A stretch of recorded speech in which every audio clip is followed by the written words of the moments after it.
Welcome back to part 2 of this conversation. In our previous video, we discussed about how the way we see and perceive wealth has changed across generations, how parents can introduce the concept of money to their children, and how those conversations can take place. Today, we're going to be speaking a lot more about succession planning, how transferring of generational wealth can happen in a more efficient manner, how deeds and trusts play a role in this entire picture. So let's get right into the video. Now, let's move to something a little bit more serious. We spoke about kids, upbringing, and all of that. Now, what happens when somebody is like late 50s, early 60s, and then it comes about having more serious conversations with your children about moving the wealth to them, inheritance, and all those things come into play. So, can you briefly walk us through how you have done it or what made you to have such conversations? And when people should start having these conversations? See, strange irony, I handle family wealth from the age of 25. I handle directly. So I have the full hands-on experience of handling entire family wealth from the age of 25. My father was around. My father was around till I was 42 or something like that. My grandfather was very much around till I was in my 30s. So it's not as if they were not there. It's just that they gave the opportunity to handle wealth. So I got used to, carrying the responsibility of family wealth very, very early. So that is something that I ideally would like to teach my children, and I keep conversing with them. But I don't know how much they are going to be ready to, take that responsibility. But the ideal situation would be that they take that responsibility early, and that is something that I keep talking to them every single day, and I show them examples of people who are around them who are refusing to take responsibility of family wealth, and I show them where the family is, where this person is, where that lack of alignment is, right, and what it will lead to. I keep explaining live situations privately. We keep showing them all these things so that they understand what we are trying to do. Whereas if you just say, come do this work, you must do this, if you try to compel them, even wealth will not interest today's youngsters. Correct. That is the truth. Yes. That is the truth. When I was young, there was no experience of wealth. I told you, nobody gave us the wealth. They showed us the wealth. Yeah. Today, it's not like that. Children experience wealth and they couldn't care less. Like, for them it's normal. So what more can I get if I do more? And why should I do more for getting what I already get? Correct. This is the core attitude of today's younger generation. So it's a very, very difficult situation, more for them. Because if they don't learn early, like I had the luck of learning, it will become more and more difficult for them to handle legacy. And I see this in a lot of people who have made tremendous wealth.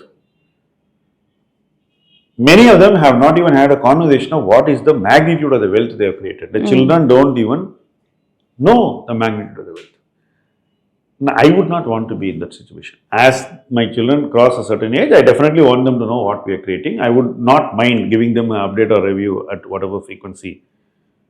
Only thing is they have to cross a certain age. Correct. I don't want to tell a 12 or 13-year-old you are going to get so much money.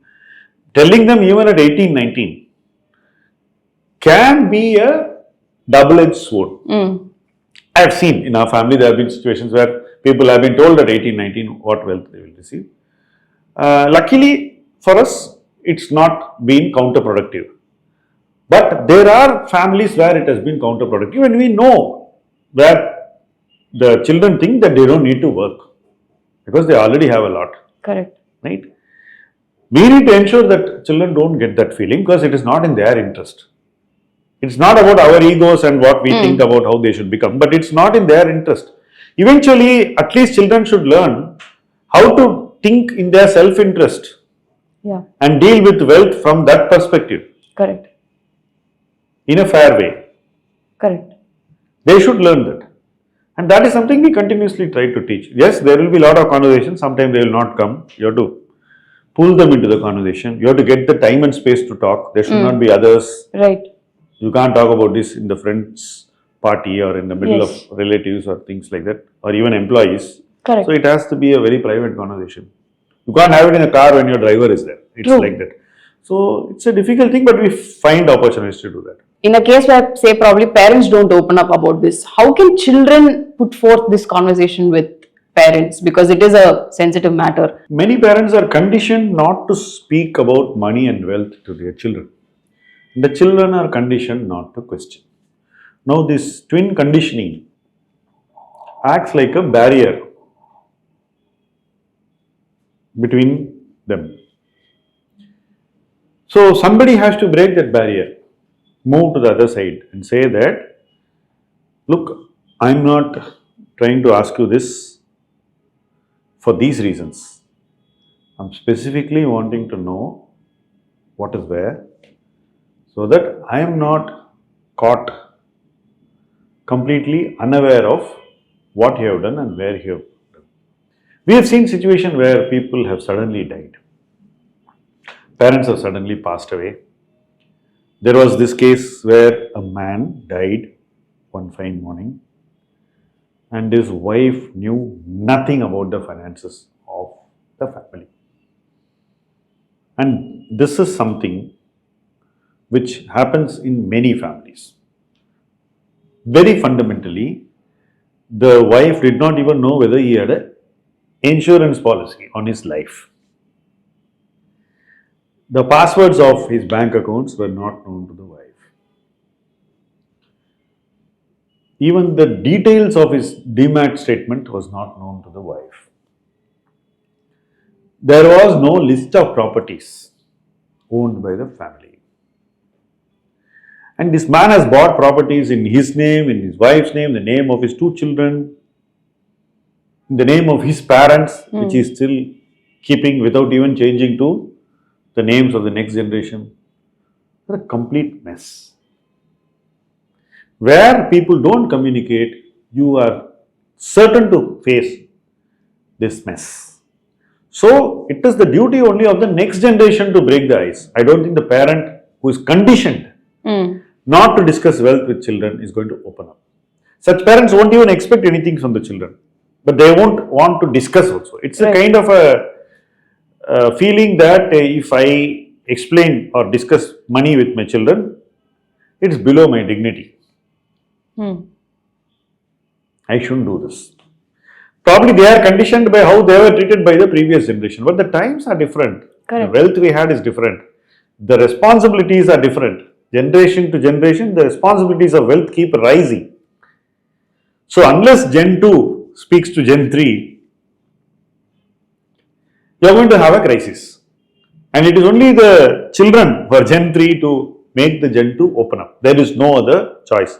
But while making them open up, it should be a pleasant conversation. It should be a well constructed discussion. It should be a very positively oriented discussion. It should be a discussion where both are very clear and on the same page as to why this discussion is happening now and why this discussion cannot wait and what the benefits arising out of this discussion will be.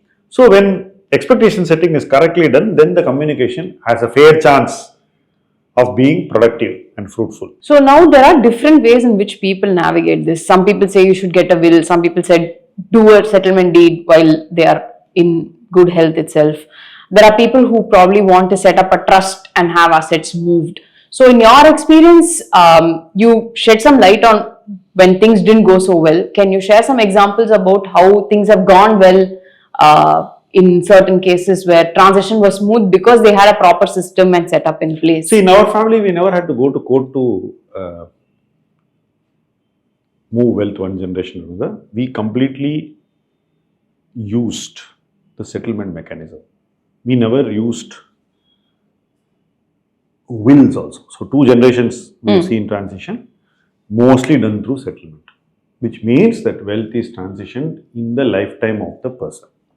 That's a little tricky, but you need the confidence to do it. Most people don't do it because they are afraid that after I give my wealth away to my children, what will happen to me? In settlement, there is a mechanism which says that you can actually assign wealth, which will be with you in your lifetime, and after your lifetime, will go to the children. So, If you are the type who is insecure, probably that is an option. But in our family, we did not do any settlement which gives the wealth to the intended beneficiary after the lifetime of the settler, which means that in real time the wealth was given. Right. So that is a very interesting experience of mine. Importantly, we did not have any use for wills, though there were wills. Wills were made, but the settlements superseded the wills. Right. That means somebody made a will and then a settlement, and there was no need to go back to the will, right? Or even where there is a will, a settlement happened. People didn't have to go back to the will. Ideally, you should have a will made in reasonable time. If necessary, you need to update your wills, and you must make everyone aware of which is your latest will. Because if you have made two wills, one in 1 year and another 10 years later, there is a chance that the 10 years later constructed will won't surface, and finally people will be only discussing the first will. So all this is very, very important, very, very nuanced, but has to be done. I see no harm in telling all beneficiaries of a will as to what is the date of the will and who is in possession of the will. And you should find somebody who will not breach the trust you have placed in them and take any individual beneficiary into confidence on the contents of the will in the lifetime of the person writing the will. So you just need one person like that. Once you do that, then everybody knows who's answerable, who's got the will. And suppose you don't want to give it to a person, you create one locker, inside which you place the will. And you make all the beneficiaries of the will signatories so that everybody has to go and sign to open it. And let it just be there. So there should be some mechanism like this. So settlement effectively gives wealth to people in the lifetime of the person who is giving the wealth. It can also be given after the lifetime.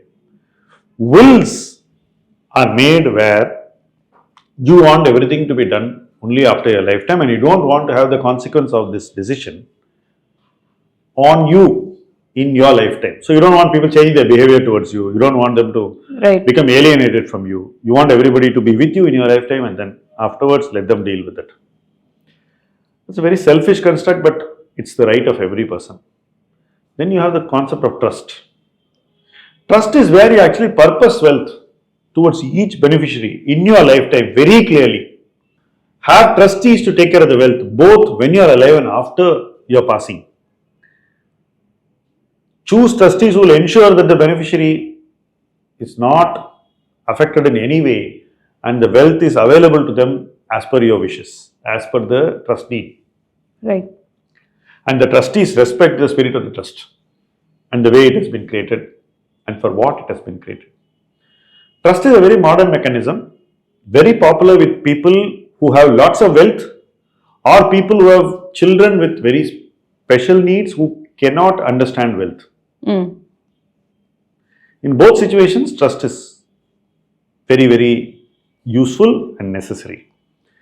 But middle class people, in my opinion, can manage with will and settlement. These two are instruments or mechanisms which are sufficient for a middle class person to ensure that his next generation or the beneficiaries of his wealth receive it in a right way, and the transfer of wealth happens very, very comfortably and correctly. So lastly, can we just touch a little bit on NRIs and how, because we have seen in the previous videos how we have spoken about probably if they go back, they might not be coming here and things like that, and how they can navigate this setup slightly better when it comes to transferring of wealth from one gen to another. See, NRIs are not one block. An NRI living in Singapore or Dubai is different from an NRI living in North America. An NRI living in Australia is different from both these sets of people. And you have NRIs in various other countries also, like the UK. North American non-resident Indians or PIO, persons of Indian origin living in North America, have a tax disadvantage when they receive wealth from here. Right. Which probably somebody in Singapore or Dubai or anywhere in the Arab world doesn't have. But in my view, every NRI should view India as an opportunity because he has assets here and those assets should be made to grow independently. That's the simple thing. And they must be made to grow in a tax efficient way. That's the second point. The third point, they should be grown in such a way that they should be available to him or his descendants very easily. These three are the thumb rules, and if whatever way of handling you are choosing for your wealth pass these three thumb rules, then they pass the smell test. Then you can go ahead and choose that path of keeping your wealth and growing it. The one thing I think NRI should avoid is have a kind of a discomfort with having wealth in India or disdain towards Indian assets. Because Indian assets can potentially become very, very valuable and a significant part of their overall wealth pie. A lot of people who thought that these assets are not so great ended up selling them very cheap and not getting the full value of the estate which was left behind for them. So I think we should respect those assets. When you start respecting those assets, you get better value out of them. And if you have money there and you want to put them in India in some assets, again you should carry adequate respect for those assets so that you handle the asset responsibly. If you think these are secondary grade assets or tertiary grade assets, third grade assets compared to your house in the US or investments in the US or your 401k or whatever you have in Dubai, like a condo or something like that, or a villa, then you are not going to respect these assets in a way in which they can give you value.